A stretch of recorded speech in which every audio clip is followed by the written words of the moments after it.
മൂന്ന് ഫ്രാക്ഷൻ തന്നിട്ട് വലുത് ഏതാണ് എന്ന് കണ്ടുപിടിക്കാൻ ചോദിച്ചു കഴിഞ്ഞാൽ എങ്ങനെയാണ് നമ്മൾ ചെയ്യുന്നത്? ഒരുപാട് മെത്തേഡിൽ നമുക്ക് ചെയ്യാം. എന്നാൽ ഈ ഒരു വീഡിയോയിൽ ഞാൻ ഒരു പർട്ടിക്കുലർ മെത്തേഡ് ഞാൻ പറയാം. അപ്പോൾ ഈ തന്നിരിക്കുന്ന മൂന്ന് ഫ്രാക്ഷനിൽ ആദ്യത്തെ രണ്ട് ഫ്രാക്ഷൻ നിങ്ങൾ ആദ്യം കമ്പയർ ചെയ്ത് നോക്കാം. അപ്പോൾ ഈ രണ്ട് ഫ്രാക്ഷൻ ഞാൻ കമ്പയർ ചെയ്യുവാണ്. ആദ്യത്തെ ഫ്രാക്ഷന്റെ ന്യൂമറേറ്ററും രണ്ടാമത്തെ ഫ്രാക്ഷന്റെ ഡിനോമിനേറ്ററും തമ്മിൽ മൾട്ടിപ്ലൈ ചെയ്യാം.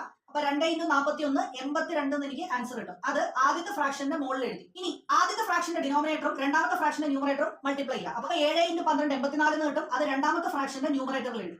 അപ്പൊ 82 84 ഇതിൽ ഏതാണ് വലുത്? 84 ആണല്ലോ. അപ്പൊ 84ന്റെ താഴെ വരുന്ന ഫ്രാക്ഷൻ ഏതാണ്? 12/41. അപ്പൊ 12/41 ആണ് ഈ രണ്ട് ഫ്രാക്ഷനിൽ വലുത്. ഇനി നിങ്ങൾ 12/41 അടുത്ത ഫ്രാക്ഷൻ കമ്പയർ ചെയ്യുക. അതായത് 3/11. ഇതുപോലെ തന്നെ കമ്പയർ ചെയ്യുക. 12x11 ചെയ്യാം. 132 എന്ന് കിട്ടും. 41x3 ചെയ്യാം. 41x3 ചെയ്യുമ്പോൾ 123 കിട്ടും. അപ്പൊ 132 ആണ് വലുത്. അപ്പൊ 12/41 ആണ് വലുത്. ഈ മൂന്ന് ഫ്രാക്ഷനിൽ ഏറ്റവും വലിയ ഫ്രാക്ഷൻ 12/41 ആണ്. അങ്ങനെയാണെങ്കിൽ അടുത്ത ക്വസ്റ്റിന്റെ ആൻസർ നിങ്ങൾ കമന്റ് ചെയ്യും.